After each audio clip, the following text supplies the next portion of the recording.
Welcome to another edition of Your Impact Attack. That's right, it's Your Impact Attack. It's all yours. You can have it, and we'll see you later. Goodbye. Who's we? I am the V of the VBC, the vet, my tag team partner. Here's the hot tag, because we know how to do a hot tag, and I'll explain that later. It's Brandon. How hot was that, Brandon? That was so hot. Oof. Bruh. Ooh, give me some ice, pal. Yeah, we'll cool this down. We'll taper off from here. We got the C with us too. The chat looks like still filing in. I'm sure it was rocking and rolling on the raw watch along. So we'll see some more people filing in. Oh hey, Mike in the house, Labrat in the house, Liz in the house, the Adam Finch in the house. Boy, what's everybody just coming in the house? Welcome everybody. Party tonight, pal. That's right. So what was going on Monday Night Raw real quick? Anything happening exciting so far? It's live as we record this. Monday Night Raw is always like halfway through, so the watch along is to cut off. Man, honestly, the only thing that really happened is kind of like, okay, like Jay's very clearly an ally of Damian Priest and Rhea Ripley. There might be some romantic tension between Rhea and Jay. Oh no, how's Rikishi gonna feel about that? And then, of course, Drew and Punk still going on. Other than that, not a whole lot. All right, it's good to know. You know, I mean, we do a show every week, so you're quite familiar with me saying wrestling needs to slow down and be more boring. You know, you guys need to be a little more boring, because otherwise you're hot-shotting everything into the stratosphere and you leave yourself nowhere to go, you know? So take it down a notch. It's okay not to have, the NFL does not have, nail biters going into overtime on every game of the week. Sometimes it's just like a little nothing happening, defense is playing good, not the fantasy people are crying, like it's just, sometimes it just happens like that. You need that. You need a little balance. But if you don't, then you start getting, all out or whatever. So it's okay to be it's okay. It's okay to be a little more boring, because then if you start hot-shotting everything into oblivion, then that raises the bar so high that even things that should be exciting and interesting become boring. And that's what I mean. There's always like some backstage attack or whatever. Like every match has like some post thing, or like it leaves you nowhere to go, and then everything just becomes commonplace. You start looking to people run out. Like anytime anything happens, people start looking to the entranceway because they expect a run in. That's just bad. That's really bad. Yeah, that's when okay, we've done too much of that. We kind of got to reverse course. Like where the swerve becomes no one runs out. Yeah. Yeah, can you entertain people just doing normal things? That's how you get over it. So, but anyway, enough lecturing to start off the show. Do we have any sort of news or things to talk about? The only thing I could think of that regards at least the content we cover is, of course, Giselle Shaw gone with TNA. That's right. She's gone. We'll talk about her supposedly last match here a little bit later. Well, yeah, you can't just get rid of Scott D'Amore and expect her to hang around forever. So, see ya. I'm starting my own wrestling promotion. Oh, but you stay there and work. Yeah, I don't think so. So kind of a big duh, but yep, that happened. And yeah, I don't know. It was a quiet week, I think, which is good. I'm probably gonna forget something. So if you guys remember anything else that happened that you want us to comment on, please let us know.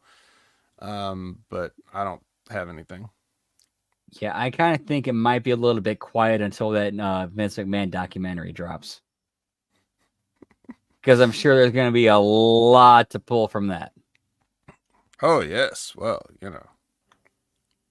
other than all the podcasts.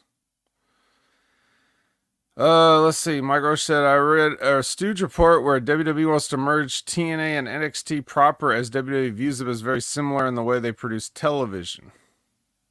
Well, I mean, they used to be.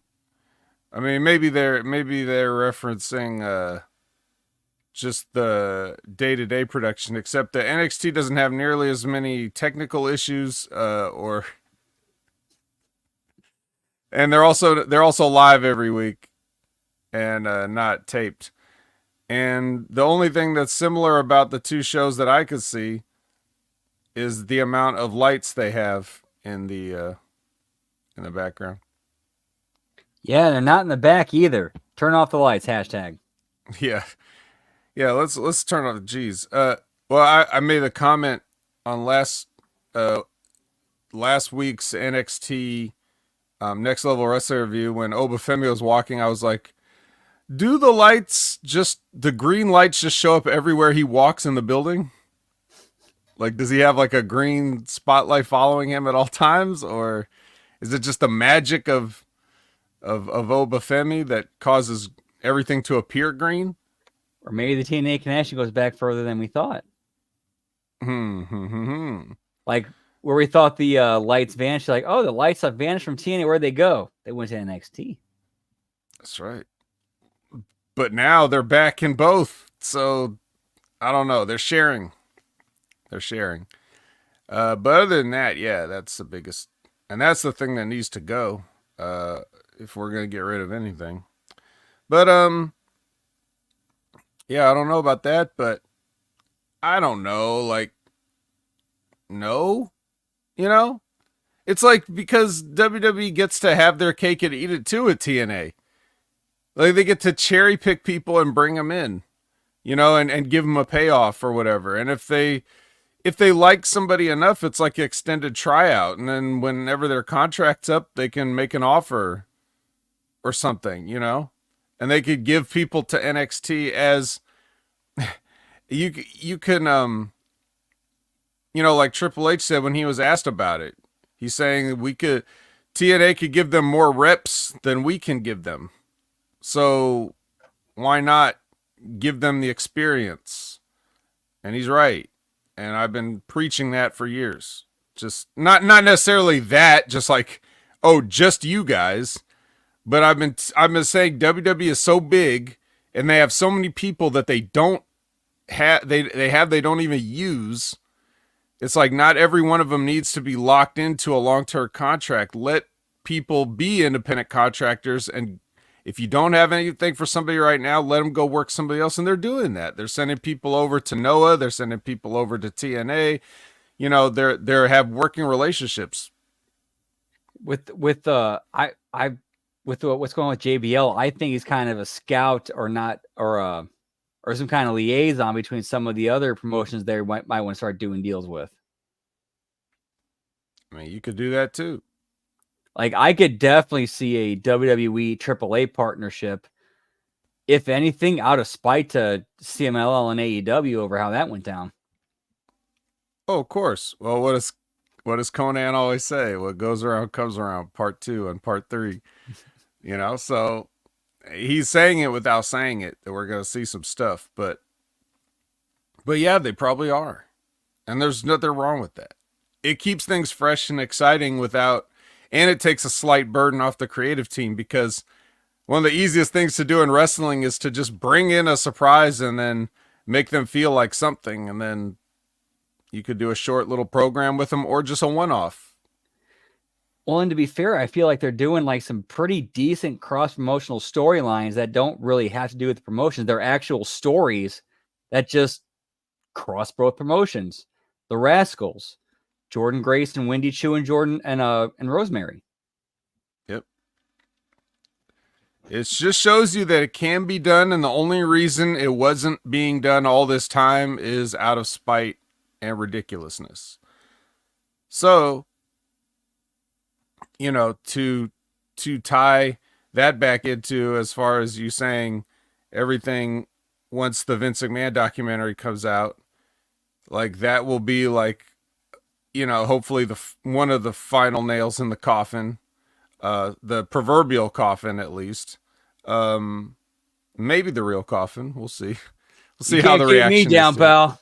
Yeah. But once that's out, then we could, we'll probably get a lot of questions answered that maybe we didn't even know we had. But for the people that were long time paying attention and have just seen how stale the WWE grew up until the past few years, um, yeah, the blame can really only be laid on one place. We could have been having these kind of things for a long time. And, there were dalliances with it in the past. You would have that NWA thing in '97, that weird thing, or like when he brought in those luchadors for the Royal Rumble that one year. The San Antonio Rumble, the same thing.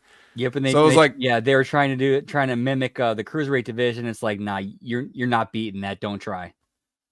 yeah, or the Michinoku Pro. They brought in Great Sasuke and Taka Michinoku and stuff, and then they brought it over for Sasuke to be a thing, and they ended up liking Taka, so they kept Taka. Things like that. But you know what I mean, like that was like cross promotional stuff, and so like I guess in '97 Vince was in a mood because you know it's like He was he in a was he dogfight. was trying stuff, desperate. He But saw what WCW was doing, and what WCW was doing his work. It's like, okay, try to imitate it. That'd be my guess, at least. right, and that's the wrong way. You should always want to be the one being imitated, and you don't need to do that. So obviously, WWE is in no position to to benefit in a significant immediate way from partnering with TNA. However, in the looking at a future roadmap, it's doing a lot of positive things. Doesn't mean they're going to get rich off it, but it's not hurting anything to do it. Nobody's getting hurt by this, and they never would have. It doesn't hurt to pretend it doesn't hurt to not pretend that you're in a bubble and no one else in the world exists. It adds an unpredictability factor to the NXT product. Mm-hmm. So, yep, and you could see the impact on TNA, pun intended, because they, the houses are just a little bit full and a little bit bigger, and maybe they'll get even bigger going forward. I mean, they've had their third third in a row PLE sellout. Their TV tapings, very clearly, much more people are there. Especially compared to a year ago. And more enthusiastic, it seems. So. Yes, something that's going on with TNA is working. Right. Yeah, well, we know what. A lethal dose of healthy stuff. So Give me some good advice, pal. yeah. Yeah. All right. Well, I don't have any advice for anybody. Well, yes, I do. That's a lie. I don't know why. So that we give advice every single week on this show. It's ridiculous. And it only costs them like $5 or whatever. But oh yeah, and ECW, USW. Of course, I forgot. I was just I was zeroing in on that '97 year, but yeah. Yeah, that's kind of a thing that gets flies under the radar a lot. Is that Vince McMahon was kind of sort of beta testing the Mr. McMahon character in USWA in the mid '90s.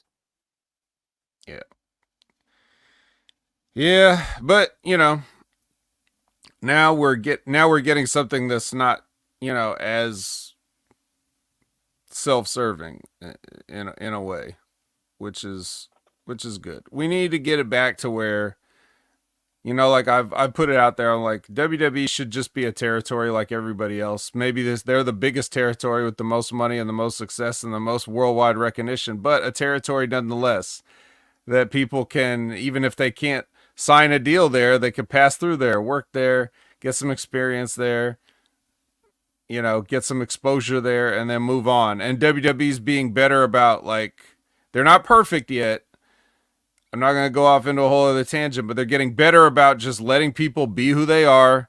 You don't have to own your name and make up a ridiculous phony name for you. We'll just let you work as you. We'll make the money off you while you're here, and then you can take that with you when you go.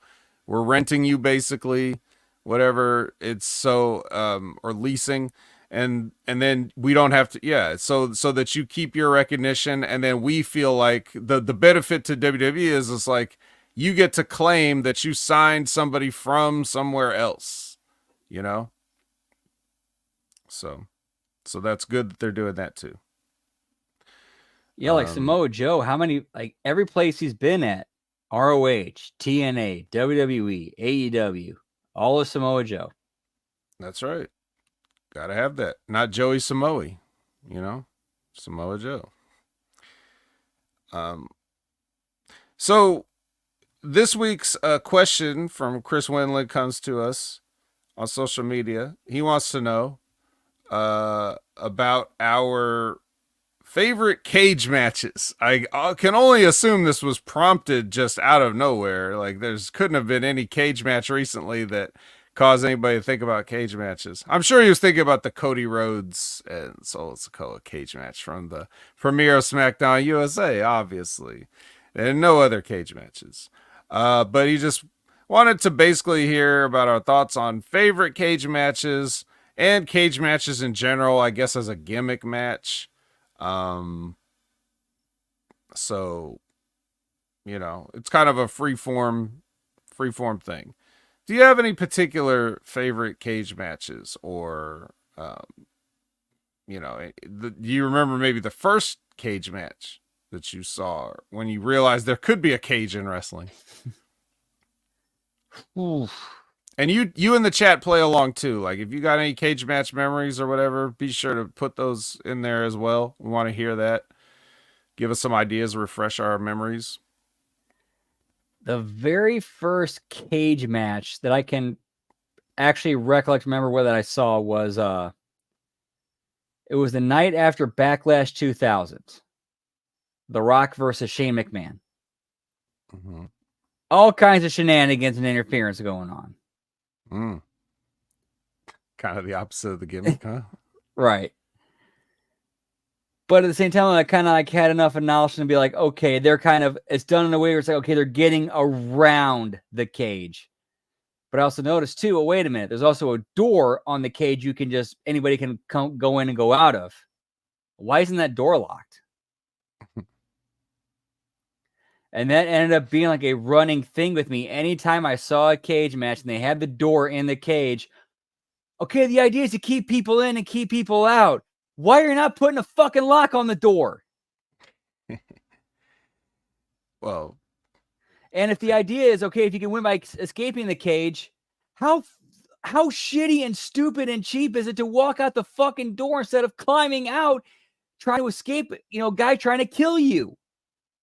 Like what? Like that to me, that just the whole door killed the cage for me. Interesting.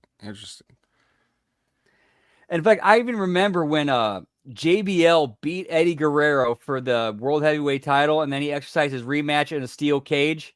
And then Eddie Guerrero specifically said, no, I want a lock on the door of the cage. I'm like, thank you. That's right.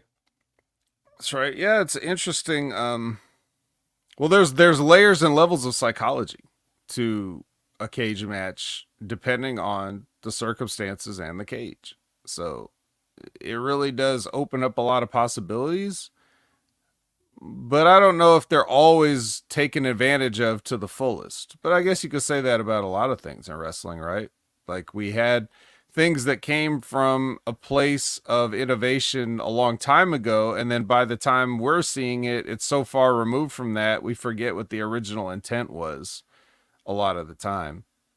So, Right. Liz says the ultimate has to be Taker or Foley. I will never forget the first time I saw the match. I assume she's referring to the 98 Hell in the Cell. God is my witness, he's broken in half. That match, which was, yes. To be fair, like I was kind of thinking that too. But at the same time, it's like, does Hell in the Cell really count as the same as a normal cage that doesn't have a roof? That's why I didn't really throw it in there. Otherwise, that would have been it, Taker and Foley. Yep. Yeah, I'll say it counts because it's just a variation. Like a cage is a cage. You can call it a cage match. You could boil it down to semantics. But if there's a cage on the ring or around the ring, it's a cage match. It's a match with a cage. So I guess you can count it if you want. Sure. Um, you know, uh, you could even say the Elimination Chamber. It's a cage match. No. It's a 5 miles of steel chain match. No, I mean whatever. Functionally it's still a cage match. Whatever you build the cage out of, right? Yeah, granted, it's an elimination, kind of like almost Royal Rumble-ish type cage match. Mm-hmm. But hey, I mean, you could have had Royal Rumble in a cage. You could open that door every 2 minutes and let somebody else in, and then you you could try to throw people over the top of the cage. Why not? Yeah, war games. You got the Punjabi prison. That's a cage. It's a bamboo cage.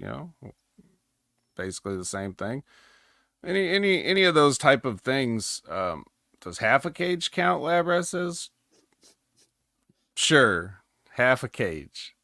Uh, Now is that they put up 2 walls or it's just really short? It's a fence match. A steel fence. Dude, the fact that we actually listed off like so many different variations of cage matches is kind of like, okay, like cage match is a little bit kind of diverse to put into its own category. Mm-hmm. There should be a whole federation of just different cage matches. Yeah, Get me lockdown, pal. Well, that's the same cage 10 times, but yeah, I guess we were the right people to ask then. This question. But yeah, so for me, I remember. I mean, the first time I remember being aware of a cage was, I believe, WrestleMania 2, Hulk Hogan and King Kong Bundy. So they had the big blue steel cage, and I remember that's basically how I was introduced to cages, because as a WWF kid, that's what they were using at the time. So that's the first thing I saw. That's the same cage they would use for many years, up to and including, I think, a SummerSlam. Was it 97 with Triple H and Mick Foley or Mankind at the time, and then he did the Dude Love reveal or whatever. They were still using that bar cage. Yeah, the Dude Love thing was a few weeks prior. Yeah. But so that cage, that's the cage I sort of remembered for all the big, like the,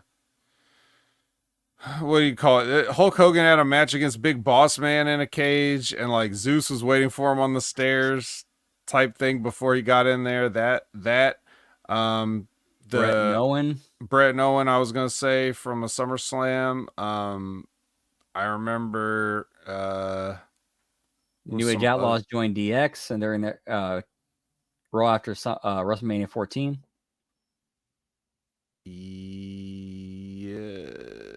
Was there a cage match on that? Yeah, probably, right? Yep, that was the main event. It was vacant tag team titles, Mick Foley and Terry Funk against the New Age Outlaws. Now is when DX ran in and the New Age Outlaws joined them. Yep. So there you go. So that's the cage I grew up with. and it was always just like about, like you said, either escape the door or climb over the top. They didn't even do pinfalls in those cage matches. So the first time they started adding pinfalls to cage matches, it was weird to me, even though, I didn't know that before that they had always just kind of done that. And that it was the WWF that is usually, when I hear old timers talking about cage matches, they're always, like I remember Rip would always talk about, the cage matches being like, what is that bullshit about escaping over the top of the cage? It's like, so okay, so who's the biggest pussy is basically what you're saying. Like, so which, I understand his point, but I also have another point, which is it's just another way to do a finish. It's whatever. There's always rules and rules variations in sports and leagues and different things like that. So if it's not like the wrestler, like if Hulk Hogan escapes the cage, Hulk Hogan is just using the rules of the match. It's not like Hulk Hogan is asking that that's the only way that the match can end as a baby face. That's just what it is. But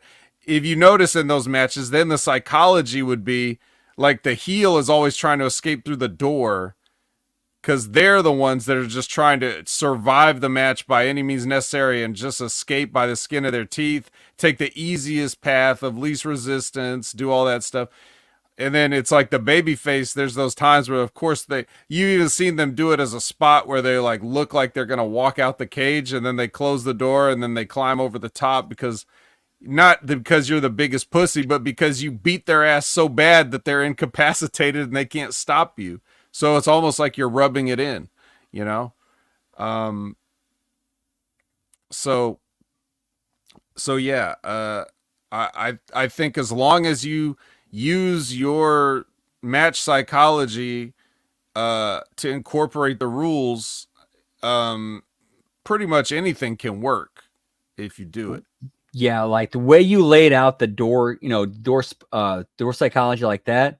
Yeah, I can. If they work that in a match, I'm with that. Yeah. And that's always the thing. And now it seems like the door's only there for somebody to be there to slam the cage door on somebody's head, to screw them over. Like that's the only thing they really use the door for. And it's so predictable, at this point that it just gets tired. You can see it coming from a mile away, um but yeah, that's not the only way. You got to tell the story in there. And the more story you could tell that you can get over to the audience, the less crazy bumps you have to take, and the less hypodermic needles you have to stick in somebody's mouth, and the less cinder blocks you have to get power bombed on, and the less tables you get it. Less nice you got to pull. Yeah, the less burnt pieces of a childhood home you have to stab somebody in the face with. Less family picture you got to staple on somebody's back. Right. Yeah. Although to be fair, like in line with the story, that at least the stapling the pictures to them kind of I could see somebody snap into that point where they would do that in a fight. Like, you burned down my childhood home, I'm going to staple pictures of my family to you. I could see that in a fight. I could see somebody being pushed to that. Yeah, I'll just bring the pictures of my family into the match for that specific purpose. Sure. Well, I mean, if let me make sure to get the pictures big enough too. Like I need to make sure they're nice glossy 8x10s because I want everybody to see it. Well, I mean, to be fair, how much time did he have between Dynamite and All Out to get those made? 1 hour photo. That's all you need.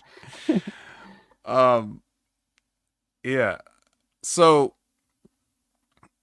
like I said, there's always that. Of course, there's the Hell in a Cell. That's infamous. We've had different things. We've even had, in the old territory days, sometimes your cage had to be a roll of chicken wire because you didn't have a real cage.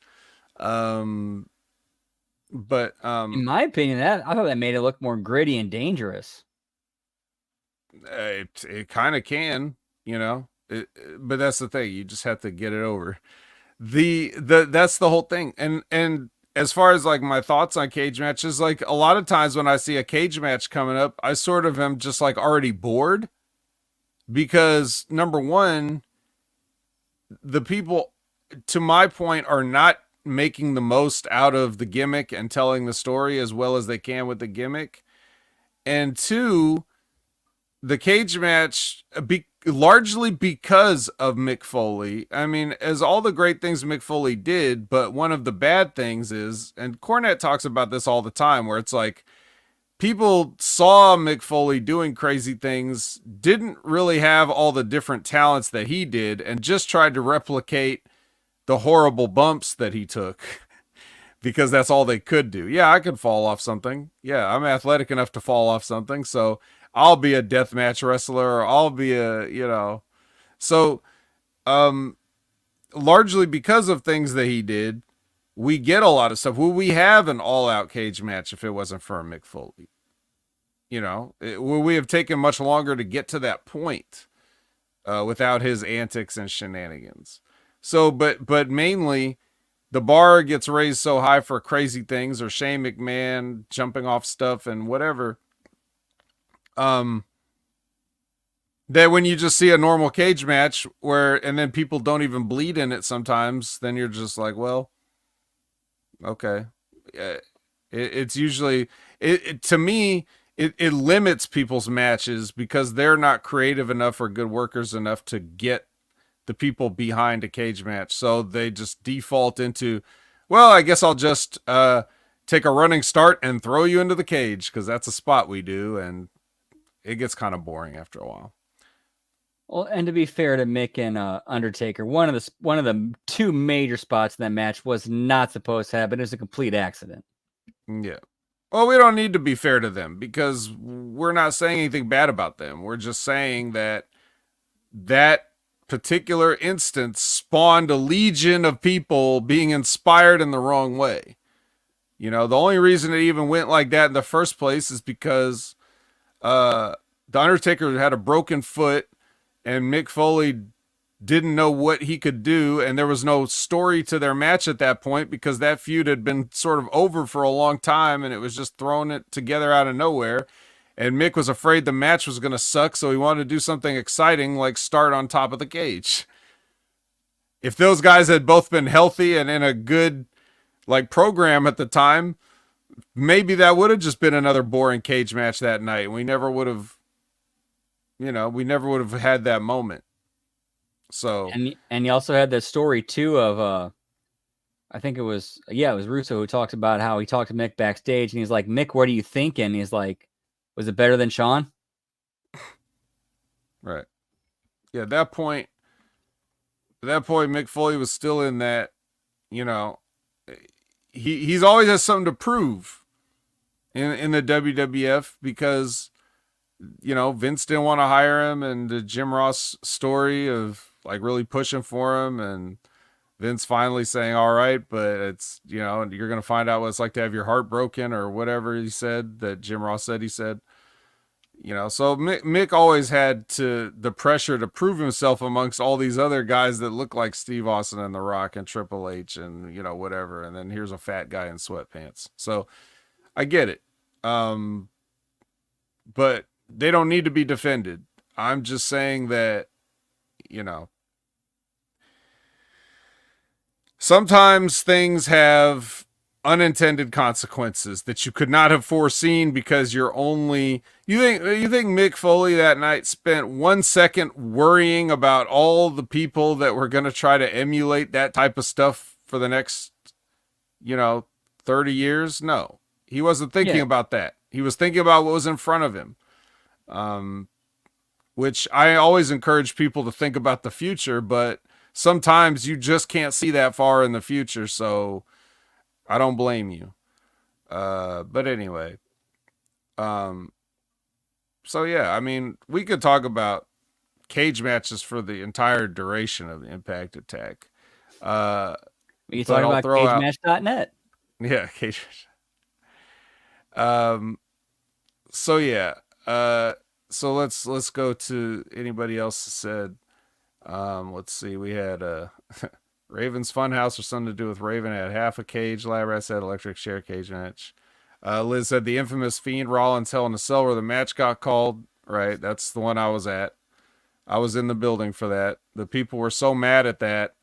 The people were so mad at that match in general. I've told the story before, but it's worth retelling. This is how mad the people were. After earlier in the night, I think the opening Hell in a Cell match was Becky and Sasha.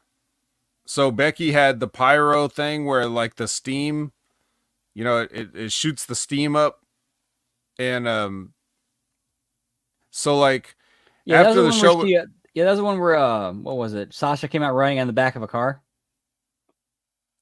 she came out running in the back of a car. No, that was against Charlotte. My bad. Yeah, not that one.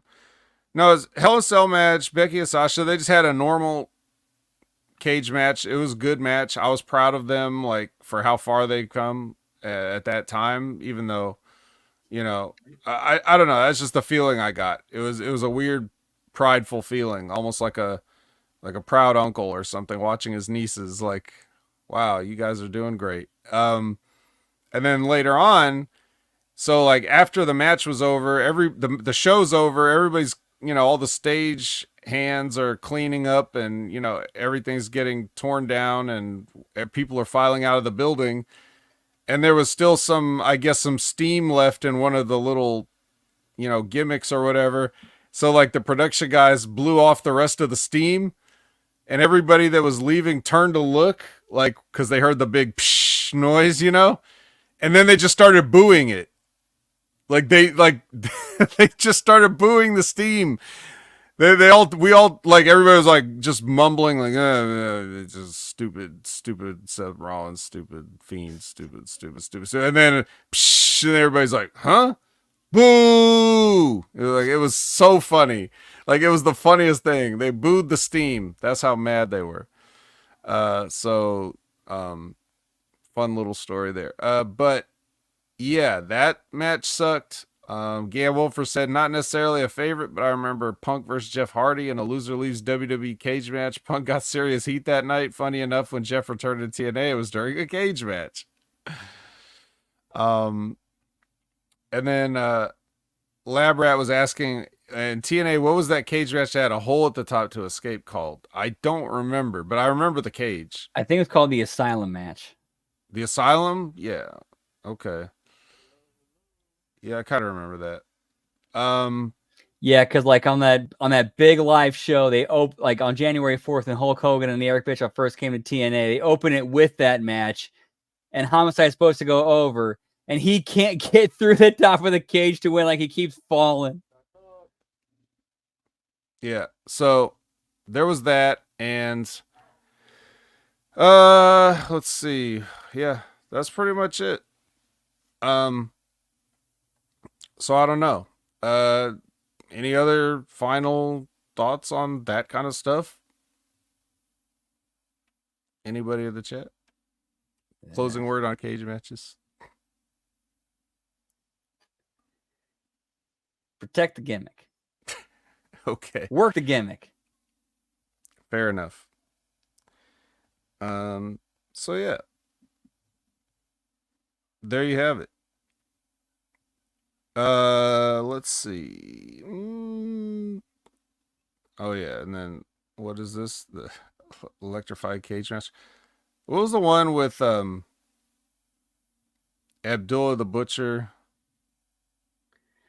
Oh, I think that was the House of Horrors match. Right. Yeah, or like it's supposed to be like the chair of doom, and then multiple times throughout the match, the switch flew down to where it was activated and nothing happened. So then once Abdullah got put in there and they threw the switch, he had to be like, act like he was getting fried. Man. And then was the Randy Jeff Hardy match where Randy stuck a screwdriver in Jeff's ear in a cage? I don't think so. It was. Yes, it was. Yep, really? I remember that. I just remember a cage being around and when it happened. Okay.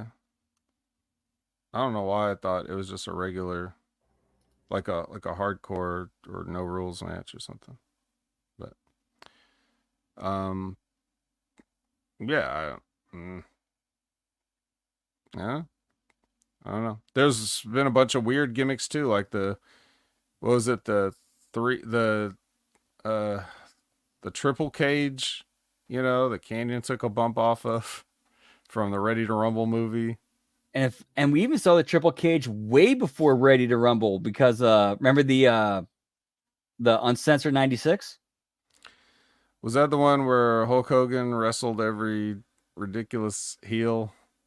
Yep, basically him and Randy Savage had to go through like 3 levels of basically run a gauntlet, like each like 3 levels of a cage, each like had like different multiple wrestlers in it. Yep. Yep. Yeah. Yeah. Well, yeah. All right. And Ric Flair still took the pin in that match.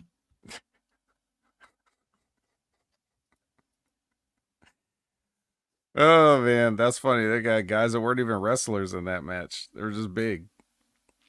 So I mean, to be fair, at least Z Gangsta had a history with Hogan. yes, he did. Maybe not as the gangsta, but certainly, yeah, yeah. Cages, yay? Not sure. Yeah, we don't know. I don't know. Yeah, that cage is actually a Kevin Sullivan idea that they had done before. Yep,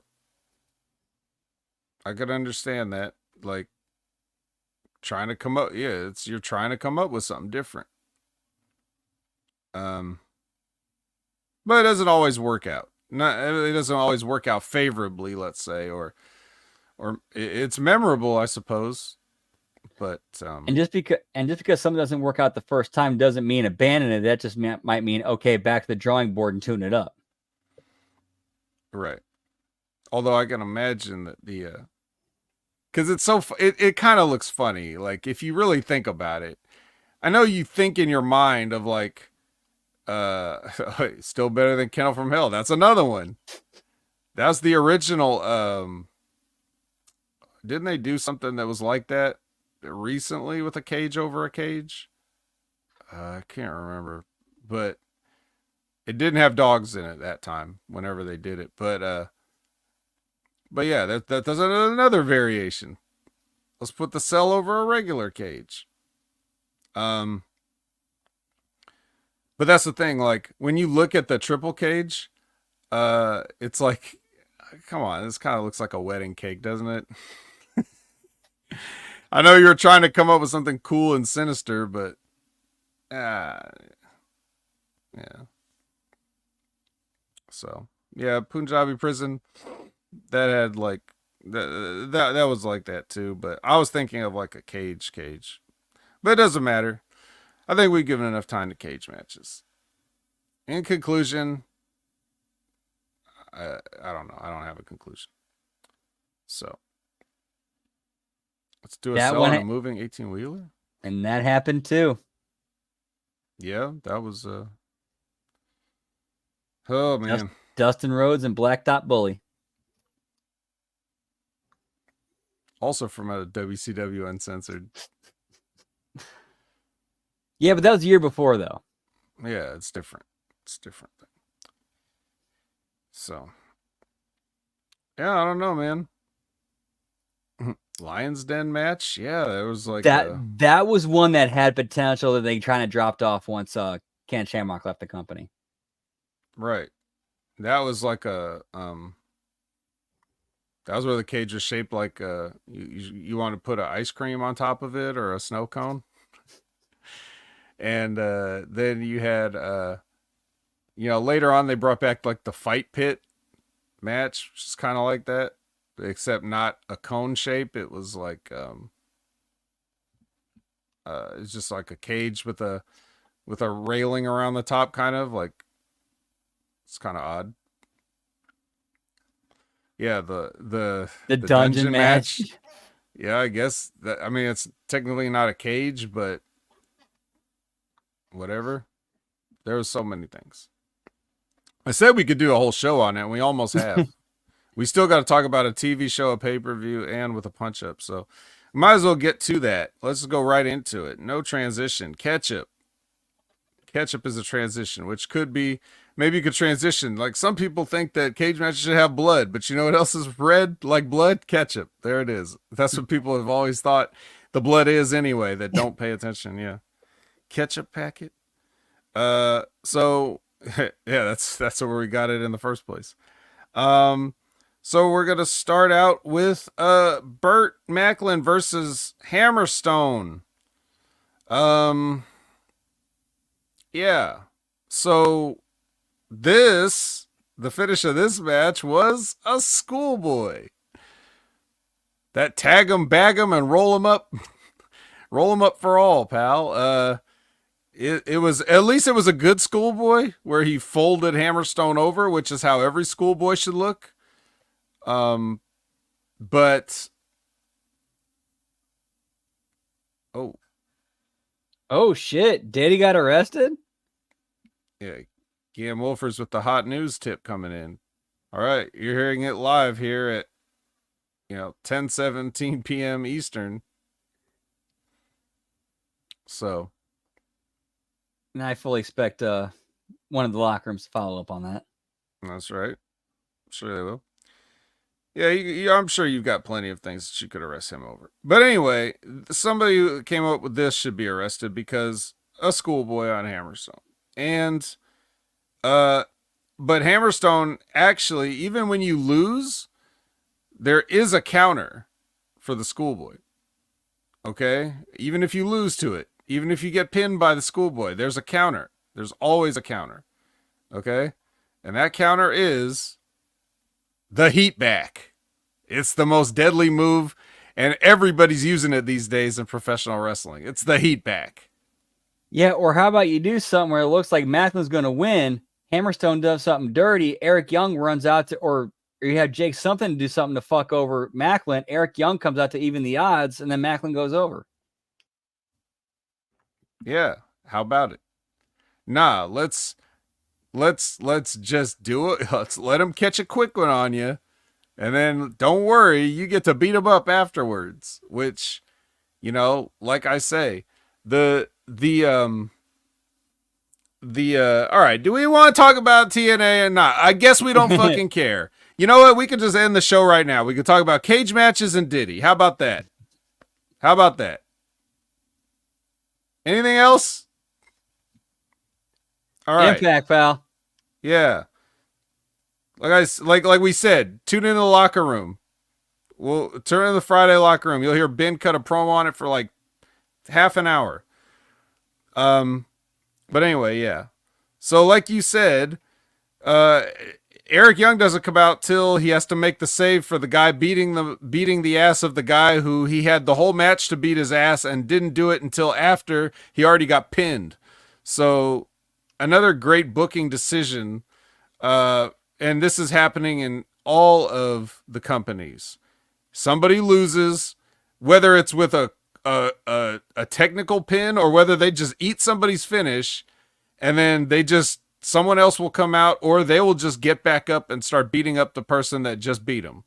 And I'm tired of it. It's so lazy. It's so terrible. If the idea is to send somebody like as like the clear winner of the situation, if not the match, then why don't you just have that person win if that's what you want? I don't see the point of doing all this. Yeah, I don't think his music came on at all. I didn't hear it. He just kind of ran out there. So it's like, yeah, why not make that the finish instead of having to come out after the match is over? Yeah. Yeah, it's just, no. Like, what do you even have to say? You just lost. Like, it don't matter if you beat him up. You lost. You're a loser. Hammerstone's a loser. Yeah, they showed a clip of him losing to Obafemi in this match. Like, hey, look what happened to this guy. He got beat. It's like, okay. So, anyway, yeah. So Eric Young has to come out and make the save to his best friend, Burt Macklin, and then Jake something has to come out, but he doesn't do anything. He just the Jack guys just stare. They just stare at Eric Young and uh and Macklin in the ring. The Jack guys stare. That's it. My time, pal. My time. That's right. On my time. System promo with music underneath. It's the same typical stuff. Then we get Macklin thanking Eric Young. He doesn't say this enough, but thank you. Okay. Well, you don't say it enough because you're an asshole heel. That's probably why you don't thank people. And your catchphrase makes it sound like you're going to actually kill them all. Maybe you should be in a match with Hangman and Swerve since you're going to kill everybody. But yeah. Yeah, tag him and bag him. That ain't really, there's not a lot of room for interpretation there. Yeah. Maybe just sneak in when they're asleep and put a little tag on their toe or something and zip them up. I don't know. Okay. Now we get the Heather Reckless versus Giselle Shaw match. What'd you think? What'd you think of this match? The match itself, or Heather Reckless, if you want to evaluate Heather. If Heather's trying to do like a punk gimmick, she's kind of, it's coming off way like it's coming off more like Avril Lavigne wannabe than trying to be punk. Well, punk's covered. We got Spitfire. Right, exactly. We don't need another archetype of that. I don't know what she's trying to do. You know, kind of like I kind of remember when Giselle Shaw first came on the scene. We had four different women doing the Mean Girl archetype in 2 different tag teams. Well, I was just assured at Victory Road that we have the best women's division in wrestling. So, yeah. So anyway, whatever you think of Heather, I don't know. I've seen her before. I wasn't particularly enthralled, I should say, but she wasn't being put in a role in which she could impress anybody. She was just there to do jobs in Ring of Honor or whatever. If anybody knows her from anything besides that, great. I don't. But in this, it just seemed like she's like the, you know, she's being presented as like the, hey, I'm just here. Like, hey, I'm just here. You guys have something going on. I somehow ended up in the middle of it. I don't know. Like, her character is like the embodiment of like a shoulder shrug. Like, I'll just sit back and let you argue. Okay, I'll just be in a match. I got nothing to do with this. I'd be willing to put money on what happened was okay, Giselle Shaw's on her way out the door. Got somebody we just signed. All right, have Giselle put this girl over on the way out, and we'll have this Heather take Giselle's spot. That's kind of what this felt like. Well, of course you're gonna have Ash by Elegance come out and cheat, you know, to help Heather, who doesn't necessarily feel like a heel at this point, but that's fine. And of course, you should have her be surprised that she won the match. Oh my God, I won a match. I can't believe it. I can't believe I'm a professional wrestler that won a match with her little, I don't even know what you call this move.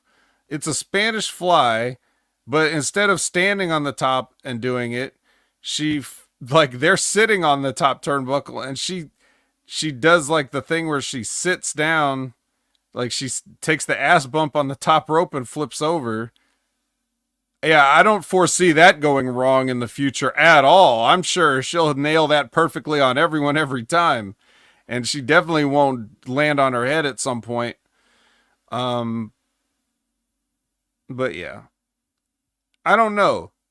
If you're trying to do business on the way out, I don't think this really helped Heather at all in that sense. It really looked like Giselle just beat her ass the entire, she took 90% of the match. It only it only even came down to Ash coming out and distracting her or whatever to get to get the loss. So the idea of putting somebody over on the way out is that you try to help them establish, or you make them, or whatever. That's generally how you want to do it. This was just like, this was like a concession. Like, oh yeah, okay, I'll put her over, but I'm not going to look bad doing it. Except that you do still. You look bad as a professional because you just won't put the girl over. You have to have gimmicks and interference and yada, yada, yada.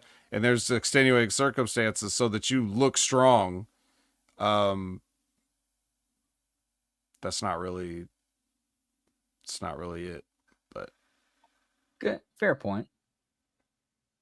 it is what it is.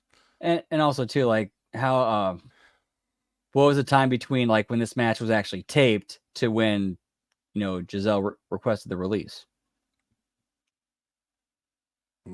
I was under the impression that this would be the last match, so she would have known by then.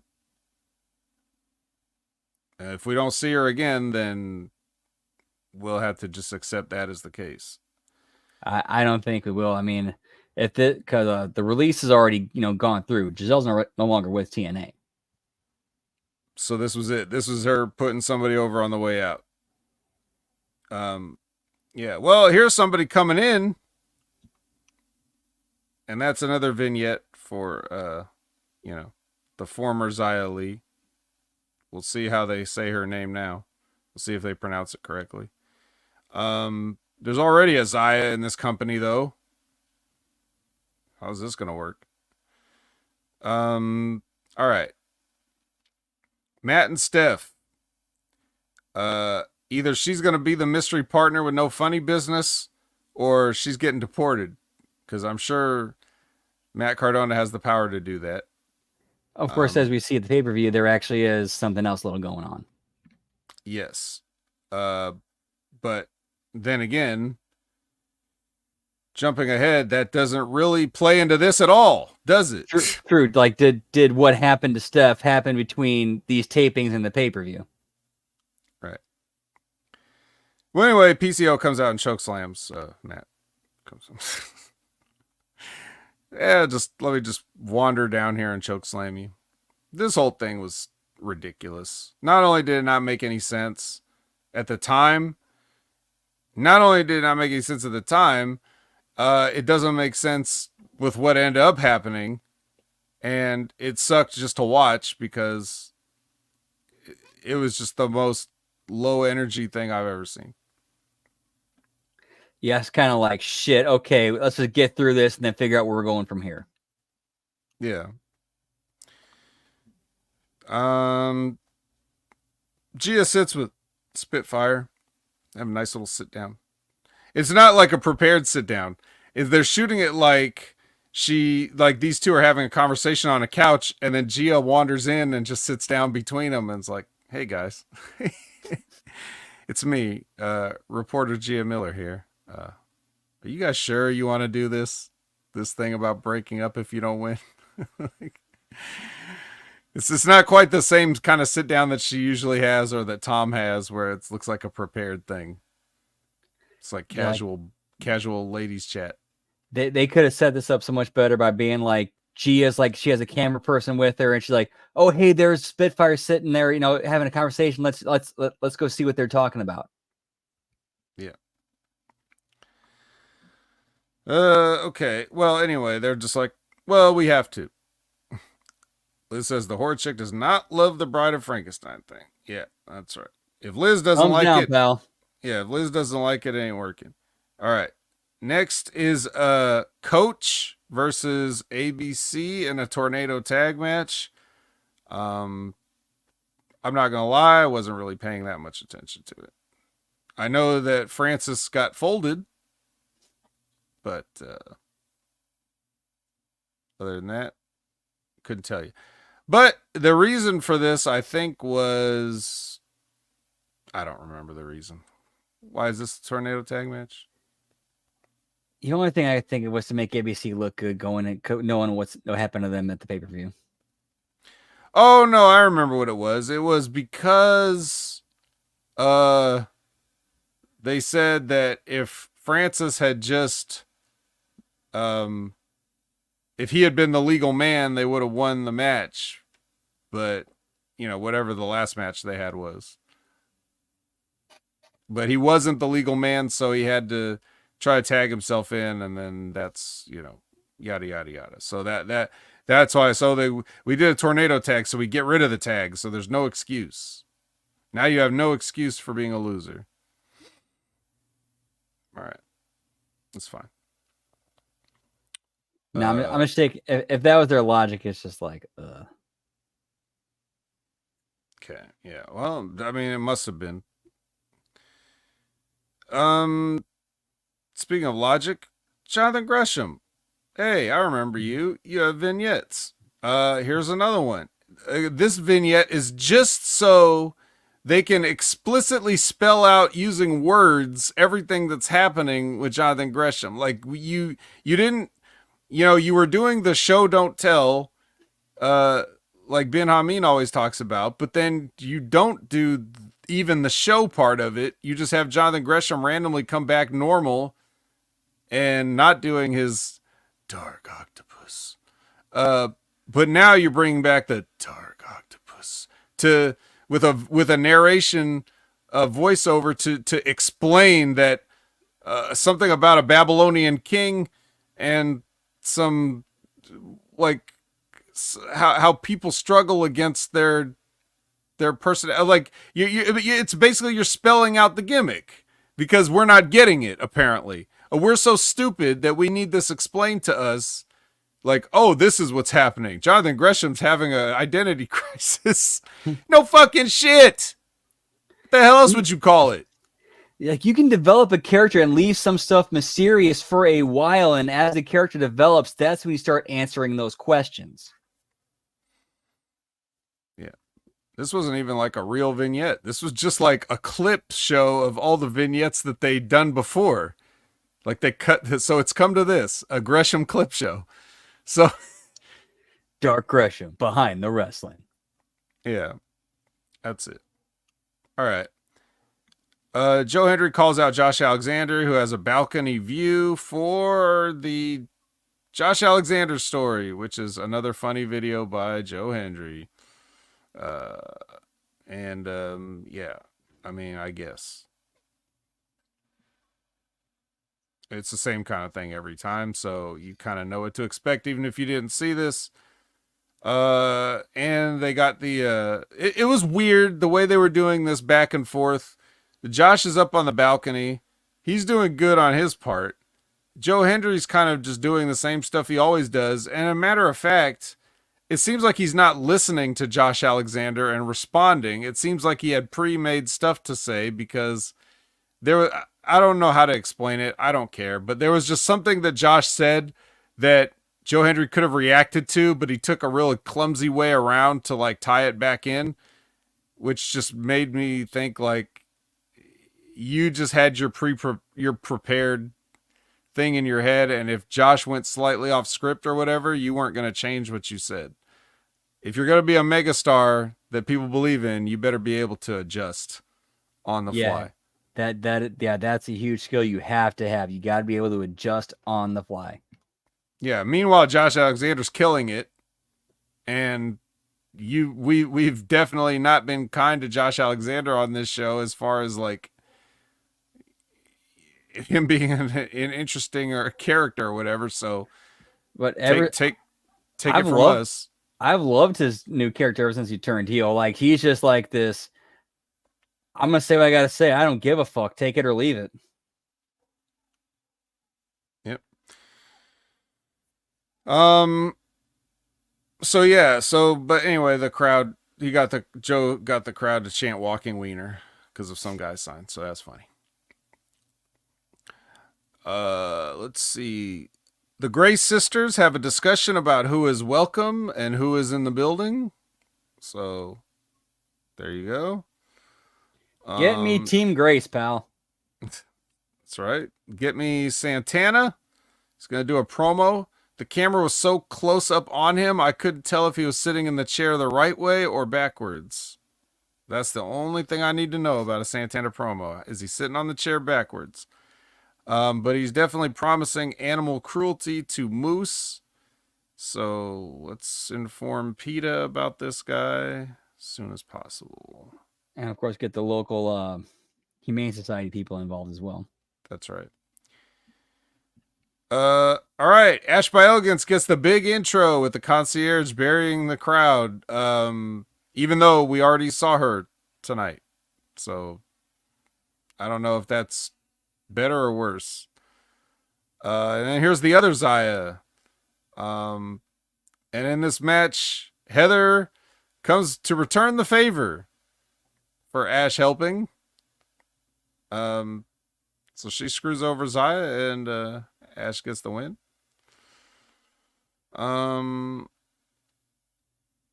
Let's see. Any thoughts on that? Any thoughts on the Heather Reckless sighting? Oh, she is gonna cheat and be a heel. My only concern with this whole thing is like they're gonna do the thing with Heather Reckless being Ash by Elegance's protege. This seems really too similar and too off the heels of Toni Storm and Mariah May. I guess we'll see. Well, that's interesting because after Dolph Ziggler does a promo, then the concierge gives gives Heather Reckless his card, suggesting that she could use a makeover. So that kind of sounds like exactly what you're saying, doesn't it? A little bit. We'll see. All right. The main event is Team Fat versus the Hardys. And, you know, the finish is a swanton on the fat guy. Which one? Exactly. The fatter one. Fat Eddie. So, yeah. That's your episode of Impact. Did you have any thoughts on the main event? Any observations? Any I did not, but when we get to the punch up, I changed this show up quite a bit. Well, let's get right damn to it because we got some shit to talk about. Alrighty.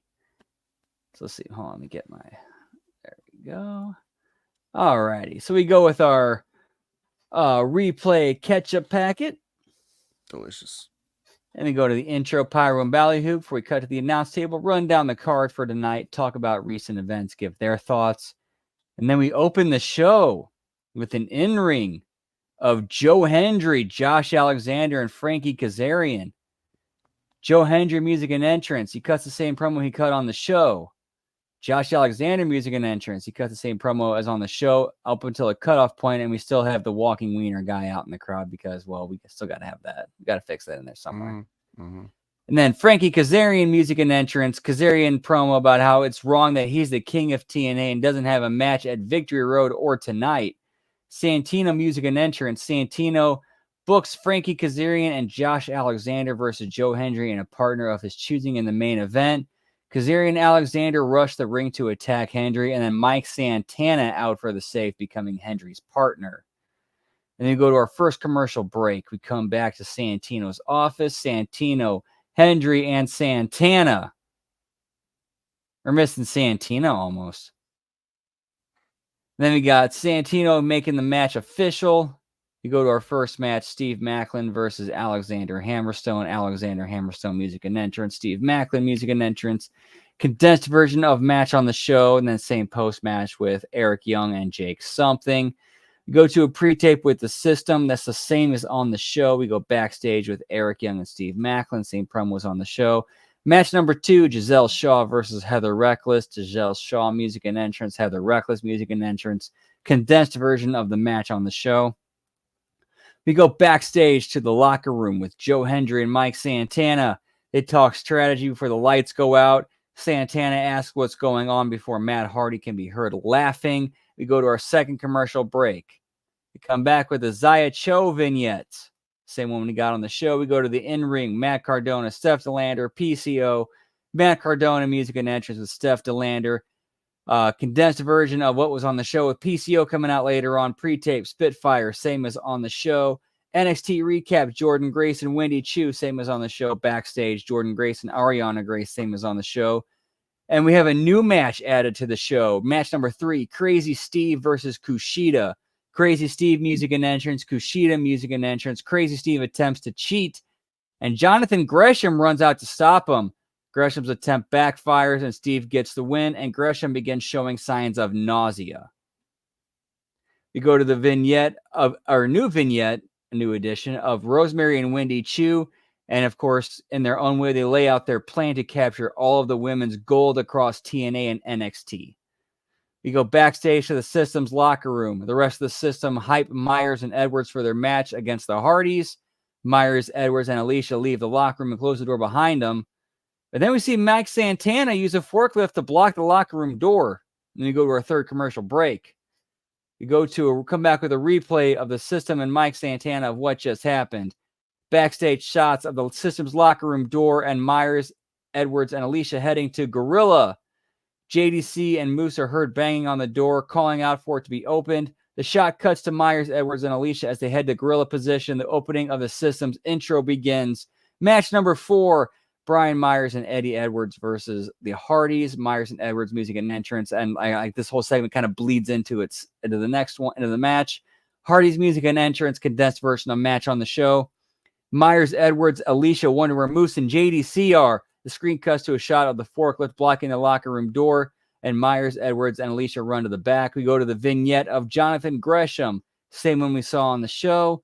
Backstage, the System's locker room, Myers and Edwards move the forklift out of the way.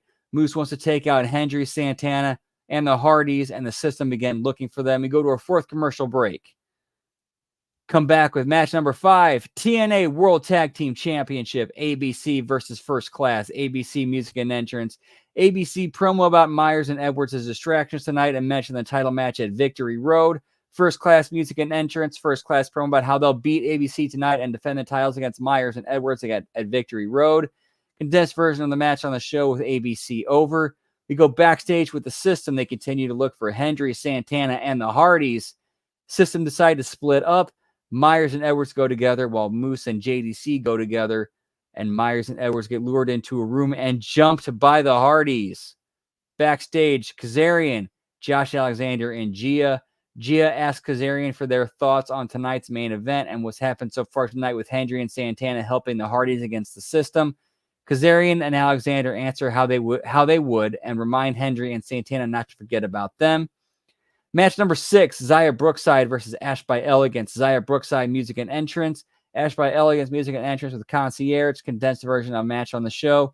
We go to a pre-tape of Nick Nemeth, same as on the show. Backstage, Ash by Elegance, Heather Reckless, same as on the show. Announce table backstage. Announcers begin to run down the Victory Road car before they get something in their headsets. The announcers say that a limo just pulled up with a recognizable hood ornament. The shot cuts to the parking lot where a limo with bull horns on the head pulls up. Fifth and final commercial break. A New Japan hype video. Go to the announce table. Announcers speculate on the limo that pulled up as they went to break. Run down next week's card. Run down Victory Road card. Josh Alexander and Frankie Kazarian versus Mike Santana and Joe Hendry for our main event. Josh Alexander, music and entrance. Frankie Kazarian, music and entrance. Mike Santana, music and entrance. Joe Hendry, music and entrance.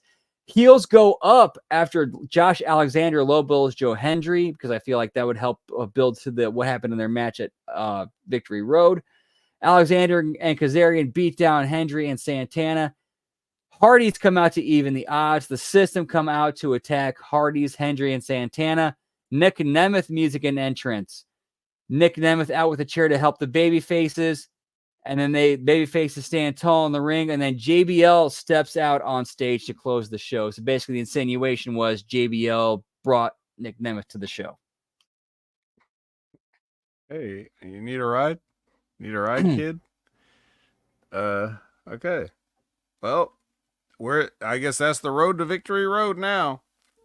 So here we go, Victory Road. Did you catch the countdown show? I did not. All right. Well, you got to start catching these countdown shows. Because interesting thing happens. Like Josh Matthews in the truck throwing to the announcers at the desk for some reason. I don't know why anybody would be filming that, but they did. Uh, and then our first match is Leon Slater versus Kushida. Um, it started out all right. I like both these guys, but you know, Kushida started working on his leg, and that was forgotten about. He moved on from the leg and went to the arm, which is fine because you can break a guy down first, and then his move is the hoverboard lock, so you could transition from working on the leg to the arm. But what I mean when I say it's forgotten about is that Leon Slater later on just did some cool shit with his leg that maybe he couldn't have. So just one of those things. But anyway, yes, the top rope hoverboard lock is the finish, and Kushida goes over in a babyface match. Then it's Josh Alexander with Gia, no music underneath. This is a big spot for hashtag turn off the lights. But Josh Alexander cut an excellent promo again. So it's worth seeing. If you didn't see it, you might want to. But he didn't. It's not like he said anything that was, so important that she will be lost without it. And then we get our match of Burt Young versus Hammer something. They actually popped for the hot tag to EY. Like the people were really like excited. People here in San Antonio were very excited for this Canadian Eric Young for some reason. To be fair, if you're having Eric Young and Steve Macklin as the babyface tag team, Steve Macklin should absolutely be taking the heat. That's right. So that part was fine, but here's the issue that I had, which was Eric Young doing his, when he's coming and making his House of Fire comeback or whatever. One of the things he does is he picks up Jake something for like a doctor bomb, and he never had him. So he comes down with the sit out, and Jake something's like sideways almost.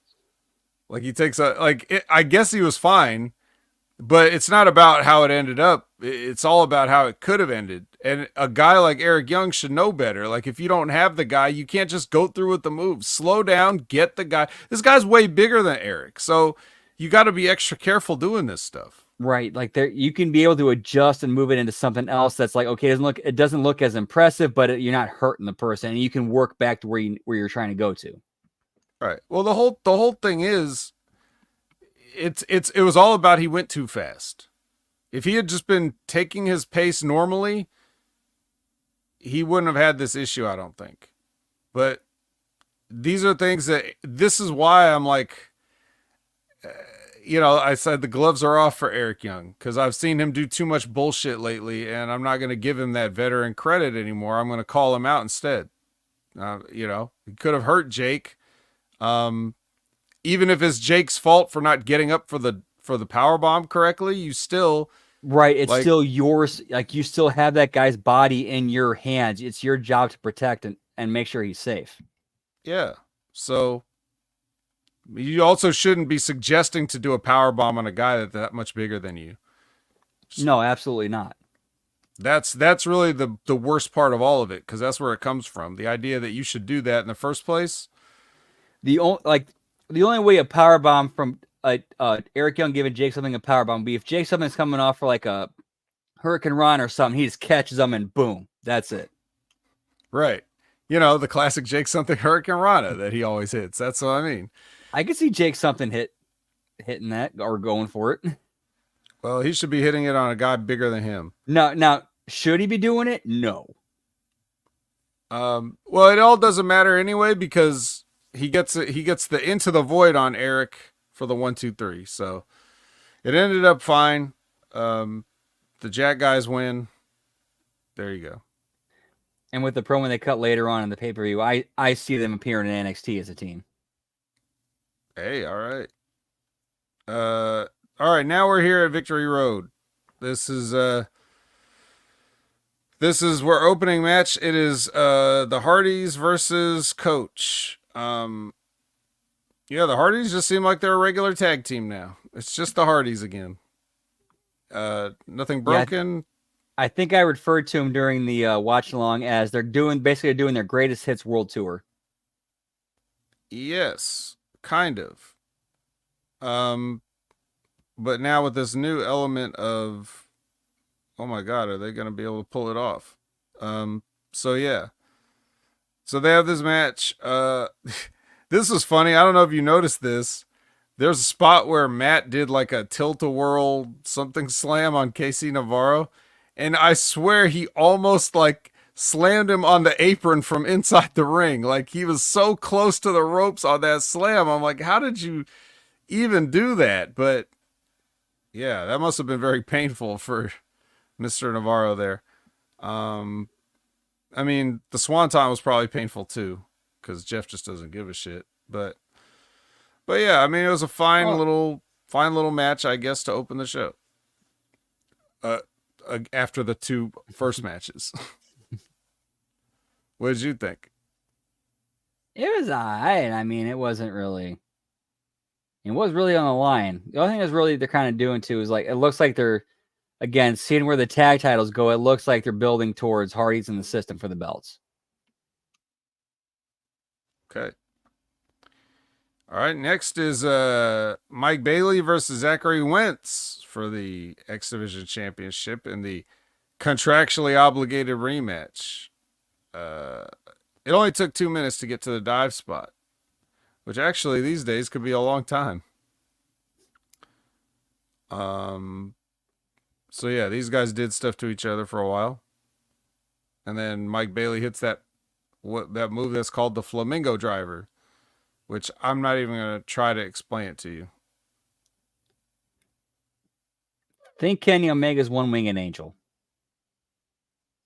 Yes, except totally not. Yeah, you put the guy at a like make it look like the guy's putting himself in a figure four on top of your head. I don't know how to.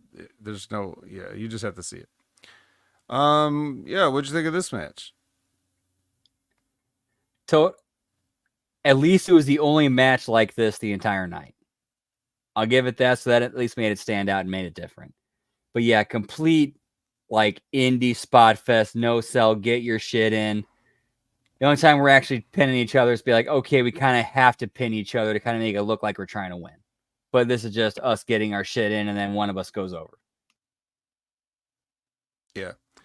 Well, when I watched when I reviewed the match for, or when I more accurately did not review the match for the NXT No Mercy or whatever it was, where it was Wentz versus Wes Lee in a singles, and I was like, and this is right after Wentz won the X Division Championship, and the match starts, and we know these guys had this personal issue because Wes Lee turned on him, and the match starts, and like the first thing they do is duck one, handspring elbow or like whatever, and I was like, all right, I skipped to the end. I'm not watching this. And this is a Zachary Wentz thing, and this is why they don't miss him there, and they're not going to bring him back. I'll say this much. I actually had my last major angle when I was wrestling was a personal feud with a guy at the time who was my best friend. Like he was legit my best friend. Mm-hmm. Our blow off opened with us just like not even a lockup. It's like hockey fight. We're pulling our jersey, throwing punch, or grabbing our shirts, throwing punches. No flip, no dive, no flipping dive. No. All right. I mean, I guess you guys don't want to get over. Yeah. So, but you know, again, this is like a double babyface match. So if you want to flip and do spots to each other, fine, go ahead. Hit me, hit me. Yeah, that part. Oh man. Yeah, we don't see that enough either. Like, where's all the guys just standing there letting them hit each other? You know, innovative. System promo with music underneath. We've got our surrogate for Alicia Edwards. Um, It is Tasha Steelz. Good fit for the system, I think. I do Even as agree a with it. substitute. I think she's actually a good fit for them. And the Puerto Rican colors are the same as the United States colors, so she fits right in with the America color scheme. Well, I mean, Puerto Rico is America, but still. Right? Yeah, like not She not doesn't like even have to get new gear made. Yeah, right. Not like Puerto Rico's an American territory or anything. Not at all. Okay, Rhino and PCO versus Matt and Steph, except no, it isn't, because she comes out and she gets on the microphone and says that she needs to have neck surgery and she'll be back better than ever. And then she just leaves everybody alone in the ring. Like, you guys figure it out. I was like, what the fuck is this? First of all, it's not goodbye. It's see you later. Yeah, get this shit out of get this. I lost my smile and my neck, and uh, and the people are like they're trying to they're trying to like somewhat be half-ass supportive, but that's that's colored by the fact that they're not getting the match that was advertised. Also, you came out here to make your announcement that you need neck surgery and you have to go away. Did you have your trunks and boots on? Why'd you sit there and lace up your wrestling boots? You know how long that takes?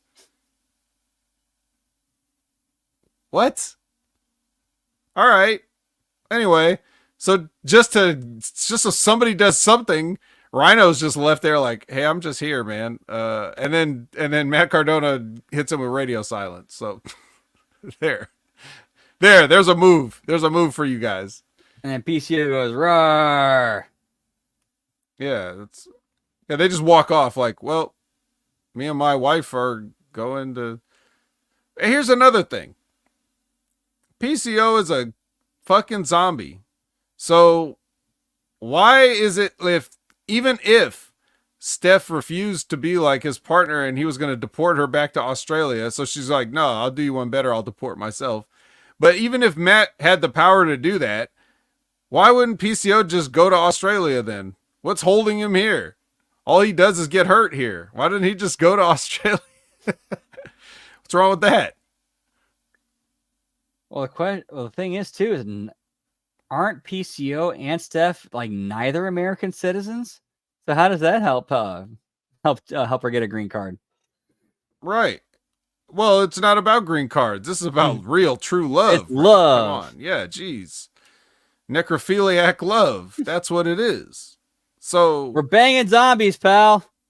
Right. And PCO's not going to get on a plane. He's going to walk. Vic. He's going to walk. He's going to walk to Australia. When he gets to the ocean, he'll just go to the bottom of the ocean, walk on the ocean floor, and then he'll come back up. All pruned up and covered in seaweed. Well, to be fair, though, depending on whether you're alive or undead, like that pressure, like the water pressure of being underwater, that shit's got to suck. Well, I mean,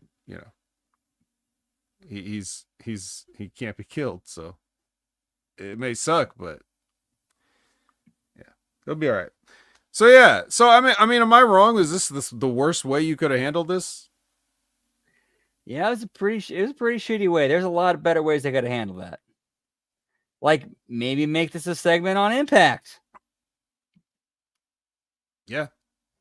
Or if you're talking about needing neck surgery, why are you just saying, I need neck surgery, I'm leaving? Why don't you just do an angle?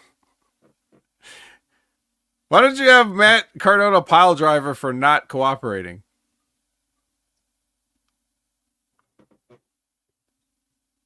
That would have been way better than this. I mean, he's got to get a move in on somebody. Why did it have to be Rhino? Why not Steph DeLander? And you could easily bring in a new girl or a new knockout, and that's who helps him do it. No, this is TNA. They were about to have an intergender match right there. He doesn't need a girl to do it. Fuck. Pile driver right through that damn no, the concrete. Just do it on the concrete. I bet Matt Cardona was like, I don't want to take a ass bump on the concrete, bro. All right, we'll just have her go out there and announce her hiatus. It's great. So, whatever. Anyway, Dolph with Gia, no music underneath, generic promo. Then a package. Then we get Spitfire versus Masha Tasha. Once again, Masha Slamovich beat, but this time there's an exciting twist. They turn on her. Can this be her exit from the company? Can she Possibly. just leave now? Can she go to NXT, please? Can we just stop with this? So there's no, there. The message is clear. Writing's on the wall.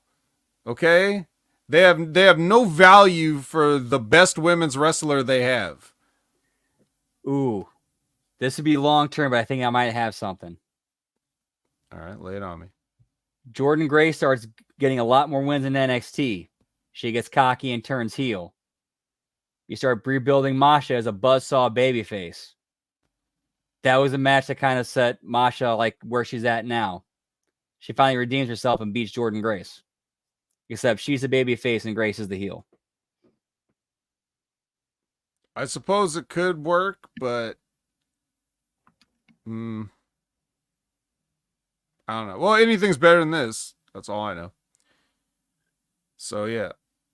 But yeah, I'm not gonna sit here and say like I've paid any attention to this match either.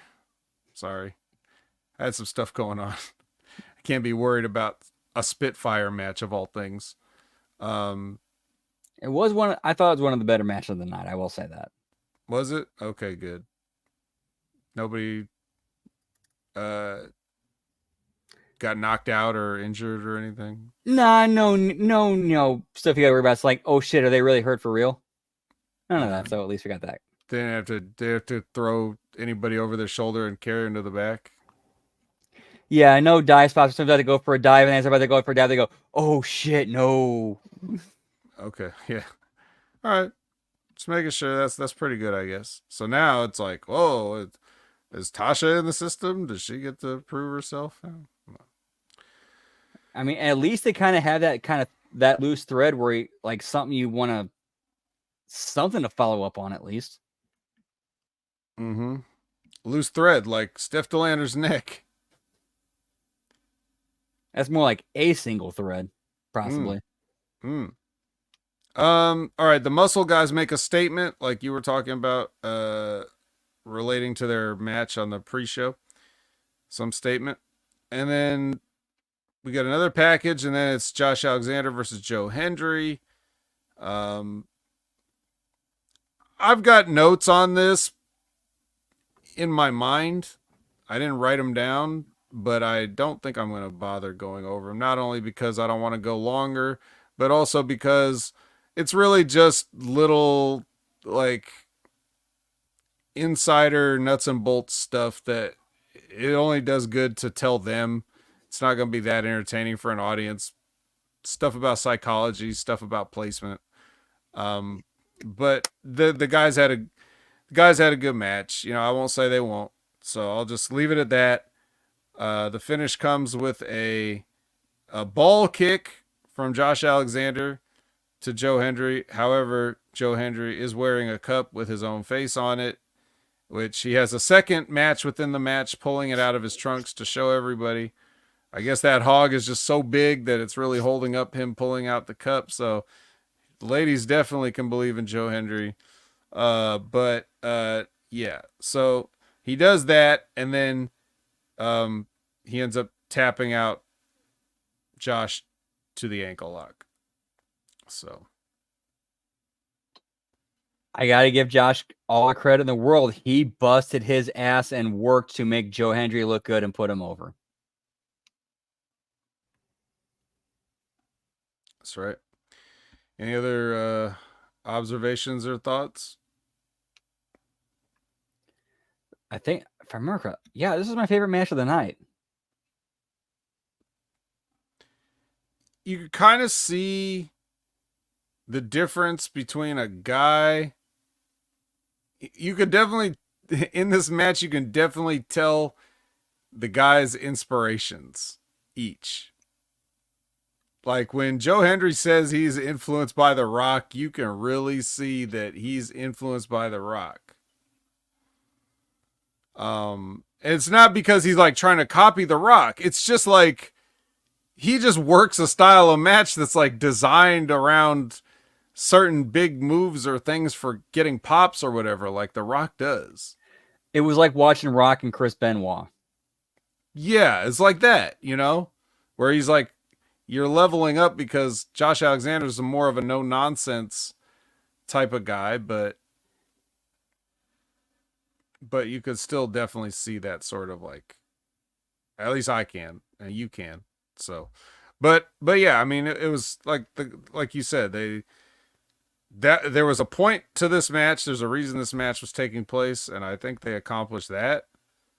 One of the things I would have said was like, if you're doing the ankle lock as a finish, I wouldn't have done the fake tap out earlier, or I would have done the fake tap earlier, but it was like, instead of going back into the ankle lock, you hit the standing ovation finish, and then you go over with the pin.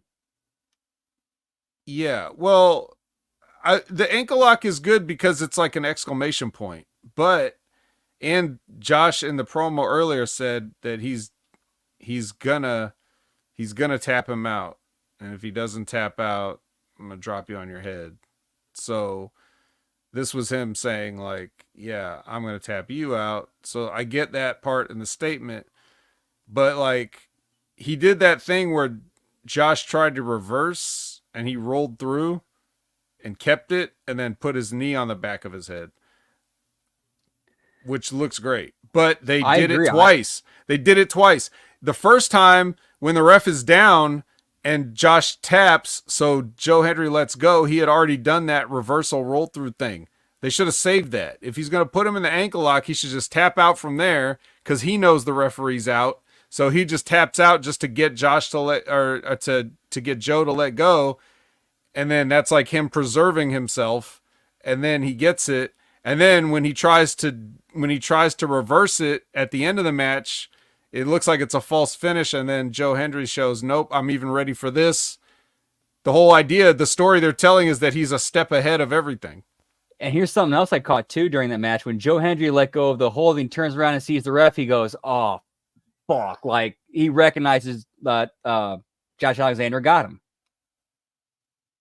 Yeah. Man, if only we could just get to these guys before they had their matches. Even if they're watching the show and taking these notes, it's like, it's already too late. It's already happened, We could have prevented this. All right, System versus ABC for the Tag Team Championships. This is disappointing because they built a hot tag. Like, they really worked for it because Chris Bay had injured ribs. And the whole story was, can he get to the corner? Can he make that tag to Ace? He's trying to fight there. He's trying to get it. You think he's going to get it. Oh, they pull him off the apron. They pull Ace off the apron. And now Chris Bay gets more punishment. And they just keep doing this and they build it and build it. And then what do when it's time for the tag? They pull him off again. They pull Ace off again, which they already did that spot. And then Ace just beats up, whoever it was. I don't remember which one. Ace just beats him up and then gets back up on the apron, and Chris Bay standing in the corner, and Ace just tags himself in by tagging him in the back, and then he comes in and makes a comeback from that. And the crowd popped like very mildly, like, yay, because you fucked it up. You didn't build to it. Basically, it's like, oh, hey, you're here, tag. Yeah, no, they did build to it, but then they didn't. They didn't hit it. God, why? I've never seen that in my entire life. Thousands of tag team matches I've seen, I've never seen anybody do that much work to get a hot tag and then have the babyface just tag himself in on the guy's back. Which, like, I have to go back and watch what happened there, but I wonder, did something go wrong? And it's like, oh, fuck, we got to improvise.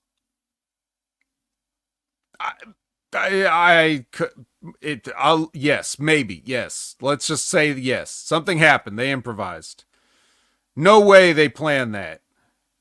You'd have to be a fucking moron. Anyway, Yes, it did seem like when Ace tagged in, it was like, fuck, I gotta get in here. yeah, but then why do the spot where you pull him off the apron? Like what was that about? That was a planned spot, so you repeated the spot you did earlier. Yeah, that's true. They could have You called didn't just something different. accidentally go to the other side of the ring and pull him off. Again, I'd have to go back and watch. I don't remember off the top of my head. Well, trust me, I do, and there was no way for that to make sense. And let's be honest, ain't nobody going back and watching Victory Road No. ever again. No. So anyway, they hit the spear and the Boston Knee Party to Chris Bay, who of course got back in the match after all that terrible rib injury and beating for 20 minutes. He of course tagged back in at some point and then got beat. So we have new champions with the system. System gets their belts back. Yay. Now, for the structure of the show, I liked this finish of Edwards and Myers getting the belts back because now all of a sudden you're thinking, okay, is it kind of puts a little doubt in your head. Yeah. Is Moose going to System get on the a belt? roll. Yep. Mm-hmm. Yeah, that's good there. We get a package. And then for the Knockouts champion, we get Dark Windy versus Jordan Grace. Anything to say about this? Good match. I don't know what it is about Jordan. She seems to elevate the people she gets in the ring with. Well, Dark Windy's no slouch. I mean, come on. Well, yeah, She might look like a slouch because she has a pillow all the time and she's got a sleep mask and other things. So she looks like a literal slouch, but that's only a figurative slouch. It also helps when the person that Jordan's lifting up always happens to be pretty damn good as well. Yeah. Yeah, I don't know. I've seen lots of Jordan Grace matches. I go back to her match with Ash by Elegance. Like Ash by Elegance's best matches I've seen were with Jordan Grace. Well, here's the thing. How many years have we been covering Jordan Grace? So the question is it people from NXT that are elevating Jordan Grace? Yeah. Or is it other people from TNA that have been dragging her down? I don't know. I would tend to say it's the first one only because we know what we're looking at when we watch a Jordan Grace match. We see what people do. She's not always have the best psychology in her matches. A lot of her stuff was about getting her shit in, right? So whether she decided at some point, hey, maybe I don't just need to get shit in. Maybe I should just have a good match, or the match that needs to be had, rather than just get my shit in. She was like a female Brian Cage for a while, just doing stuff, and it didn't all look comfortable either. But maybe these NXT people are like, hey, what if this? What if this? What if this? Maybe they have ideas about it. Maybe she's just never had anybody else really good to work with, so that... No, that's not necessarily true. I mean, Masha matches were good, but that's because of Masha. We know that. I don't know. Knockouts division is not as great as they claim, really. So, hard to say, but the point is everybody's doing their job. Dark Wendy has a silly gimmick, but it works. She herself knows what she's doing in the ring. Like I said, she's from the Damian Adams School of Training. I've worked Damian Adams. He knows what he's doing. We were in RIP together. We're all part of that RIP learning tree. So even if Karen has not had I don't remember if she was directly under RIP and was trained by RIP, but if she was after me. But if she was, then that's all you need to say. So she knows what she's doing. And the match was good. It was a good match. I didn't really have any notes on it, but unlike the other ones, which I admit I wasn't really watching, I did watch this whole match. But I didn't have any notes because, like I said, what can you really say? They just had a good match. But then Rosemary attacks after Jordan Grace inevitably hits the Juggernaut driver. Here's Rosemary, and they beat him up. So it's another heat back situation. Like, well, we'll beat you, but you know, and this happens a lot in NXT as well, like where. But at least with them, in their case, it makes sense because it keeps that story going because now Jordan needs to find a partner against him. So that should be the only time it happens on the show, right? Exactly. Yes, because that's this. Yeah. Yeah. Or that should be the only angle that does a whole. Because even though the heat back thing with Hammerstone happened on the TV show, but still, that's something that's going on in your mind and is the reason for the match that was on tonight. So but I also still think that even in that situation, you can do it differently. I would have liked to have had the threat of Rosemary presented more rather than she just waited patiently for her turn to whatever.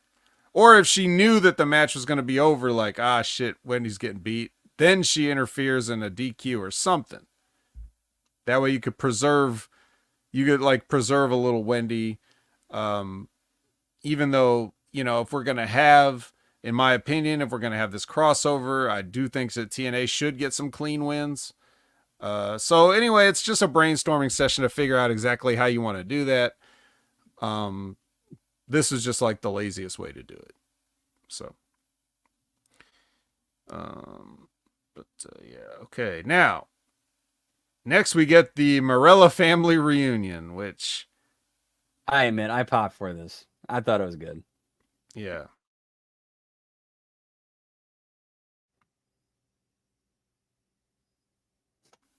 I also couldn't help but think, I couldn't help but think, we could have been getting this all night, if not all week. Like, we could have constantly been bouncing back to the office and having interactions between them or having them comment on what they're seeing. Yeah, you did this one couple, 30 seconds, whatever. Yeah, you could have, like that scene of them meeting up, you could have had that, like, open the show, and then throughout the night, they're kind of sitting backstage watching the show and commenting on it. Wouldn't that have been much more entertaining? Be professional. No shenanigans. Shenanigans. Yeah, so I just, another missed opportunity. Yeah, and those two would be so easy to write for. It's like, okay, here's the direction you're going. You do your thing. Go. Pretty much. Yeah, just him trying to pronounce liaison. Yes, this is so. Man, we were robbed. To quote Prince John from Robin Hood, I've been robbed. All right. Package then King of TNA to the desk for Dolph versus Moose, the rematch. Again, these guys, it's similar situation to the Joe Hendry and Josh Alexander match. These guys had a good match. The match didn't have the same weird issues that were clearly Ziggler's fault the first time. Like, there was weird communication stuff and he did things that were like, what? Like, why are you doing that? This was a lot smoother as far as like their chemistry goes. But and like I said, it's a good match and they worked hard, and obviously I'm not going to like the result, but I'm not going to hold that necessarily against them. But it was things like this, like a sequence like this, for example. Oh, go ahead. Say something if you want to say something. At least the finish kind of sort of protected Moose a little bit. In a way, and but then I'll explain how it totally didn't too. I mean, I kind of look at it as Moose had a plan in place, and then it kind of got derailed by a bogey he didn't see coming. Okay. So here's a spot where, so Dolph German's Moose on the floor, right? Okay, sure. fine, do it. And Moose was like, he was doing the thing where he's like reaching for the he's like reaching for something to grab onto as he's getting lifted, but he's not really reaching for anything. He's just holding his arm out and wiggling his fingers. Like, come on, Moose, don't be lazy. Struggle. Like, just look like you're actually trying to reach. Okay, it's a work. You can pretend to struggle. You don't have to just wiggle your fingers. Okay, come on now. But anyway, never mind that. So he Germans Moose on the fucking floor. Only 30 seconds later to be powerbombed through the table by Moose. Only for 2 minutes later for him to make a comeback on Moose after being powerbombed through the table, and Moose throws him back in the ring. So for the guy that's credited with being one of the best sellers at wrestling, we got this sequence right here. Sell that shit, pal. Yeah. That's not what selling is. Of course we have to kick out of the spear, right? Of course we do. Of course we have to kick out of the danger zone, right? Why not? It's only fair. Tit for tat. Quid pro quo. The system comes out and they get ejected even though they weren't supposed to be there. So how do you get ejected if you weren't there? Who gets ejected on a run-in? Hey, don't do a run-in. You're out of here. What? Since when? All right. So anyway, they were like, no, we're not leaving. We're not leaving. No. And then JBL's like, all right, well, I guess I'll do it myself. I'll eject you myself. And then he clotheslines the shit out. And here's how you could have easily got around that. You have Alicia run down, distract the ref. Myers and Edwards run down and try to do the interference. And then you have JBL cut them off. Well, that would make JBL look psychic, though, if you did that. So then, you know, they got to do it differently than that, too. Oof, yeah.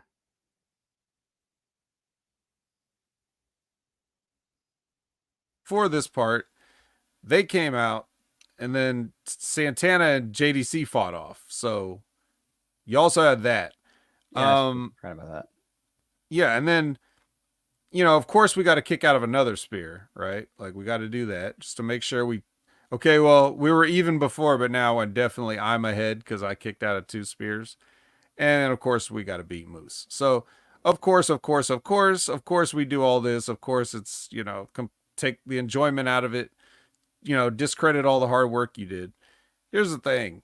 If you have the system, all of them, you have the tag team champions, you have another guy, you have a lady, that's 4 people besides you. And the only thing that they had was Mike Santana and JBL, right? And you still don't get the job done. You look bad. It don't matter how you slice it. If you got a 4-on-2 handicap, you look bad. And this looks bad. It was not good it doesn't protect Moose really at all, because even though you could say, oh, I didn't plan on JBL. Well, maybe you should have. But even if you didn't, he was outnumbered. So if I remember correctly, didn't JBL turn on Nick Nemeth in AAA and go with Alberto and Conan? I don't know. But then that adds another wrinkle to it. So if that's the case, then that doesn't make sense either.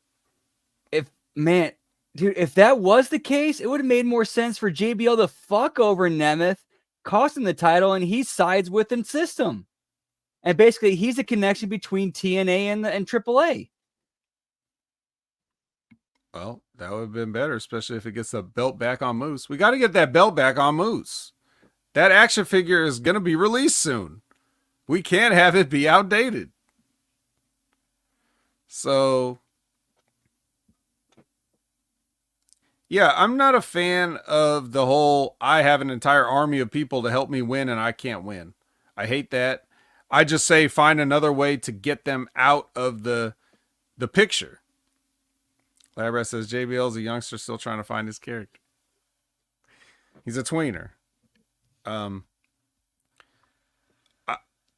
there's a bunch of ways you could do it, but I'm tired of giving TNA free advice. Also, the show's been on long enough. Also, I'm tired. So just trust me. You know that there's better ways that they could have had Dolph still go over in this match. Although I don't know why he needs to. I think it would personally, even if you take my bias out of it, I still think it's a better story if Dolph can't beat Moose one-on-one. Even if you have the system help with cheating, he still is going to say, I couldn't get the job done against Moose. I only won the championship because of that stupid six man elimination match. And when it comes down to me and Moose, he just has my number. That's a story. Dolph Ziggler beating Moose is not a story. It's just bullshit. It's just, oh, well, the WWE guy wins. That could turn into a story. Eventually, Moose or Nemeth eventually beats Moose, and when it happens, it means something. Right. No, but they put the belt on him too early. They didn't have him beat Moose for it. It just Moose didn't have the belt long enough. Moose has an action figure with a belt on it, and he's not even going to have the belt when the action figure comes out, maybe, unless he gets it back at Bound for Glory or something. But good luck with that. I just don't see it. Yeah, not too happy with it.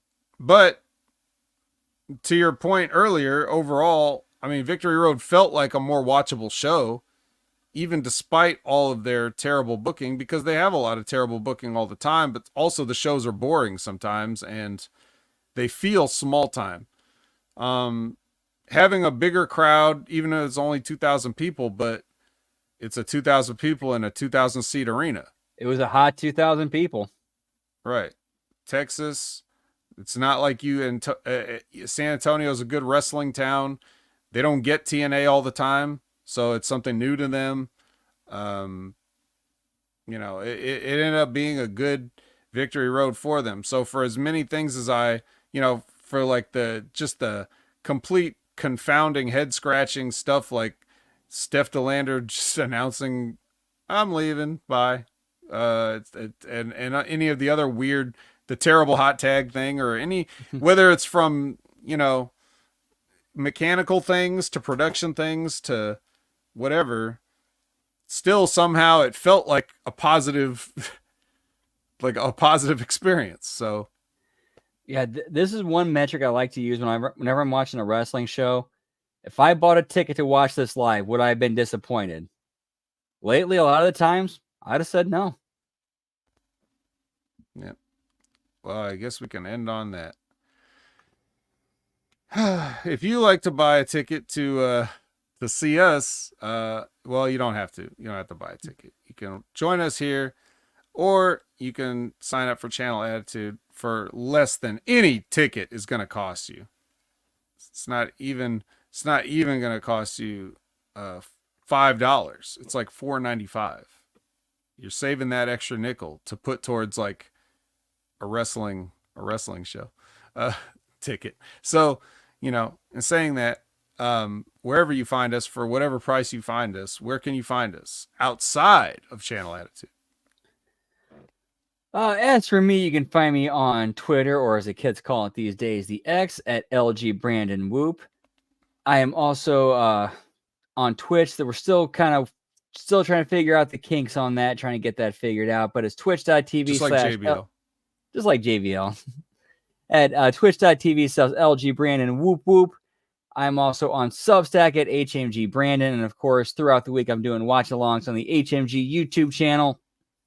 Tomorrow night, we got the NXT watch along. Wednesday night, we got a late start of Dynamite. Thursday night's going to be off. Friday night is SmackDown. Saturday night, we have a late start of Collision. And then Sunday, we're going to be doing a replay of Impact. So hope to see you guys then. Always a fun pleasure to hang out with you guys and just watch some wrestling. That's right. So that's where you can find Brandon. As for me, you already know, Opinion Haver on all your favorite social media platforms. Of course, Next Level Review with Big Ray Hernandez. You got The Wreckage with Jimmy T. You got Wrestling with Rick Rogers every Friday. They had Barry Horowitz on this past week. So if you didn't check it out, go check out Barry Horowitz on Wrestling with Rick Rogers. He's undefeated in TNA. Undefeated in TNA. You got who else you got? You got Stevie Richards' show. Stevie Richards' show. This is one of the better episodes yet. and they're all been good, but I really like this one. This is the one where he talked about the infamous cage match, and he also talked about a weapons tier list, which weapons hurt the most when you get hit with them. So and also commenting on Kevin Nash and Logan Paul. They cover a variety of things on this episode. It's a don't miss episode, I say. I don't think you should ever miss Steve Richards' show, but don't miss this one especially. And then you got what else you got? You got the JTG YouTube channel. So you want to hop over there, check out JTG's YouTube channel, and then here at HMG, there's lots of other stuff going on. We got RBV doing his sports betting show. I don't remember if the show has a name. I gotta really remember that, but I just always remember it at the very last second here. Something bottom line. I remember that word. Bottom line is in the title. Right. But if you're already getting notified for HMG stuff here on the channel, which you should, if you're watching on YouTube, make sure to get that bell notification so that whenever RBV talks about sports, you'll be notified, or any of you other things like you guys did the debate watch along, and somehow our channel is still standing. So good job, guys. We did the Wiener Warrior watch along. No, we're not talking about Josh Alexander, but we're talking about the Kobayashi and Chestnut rematch. So lots of extra different content coming on HMG YouTube. So definitely check everything out. And I think that should just about do it. So for Brandon, I'm the vet, and I don't have a sign-off line.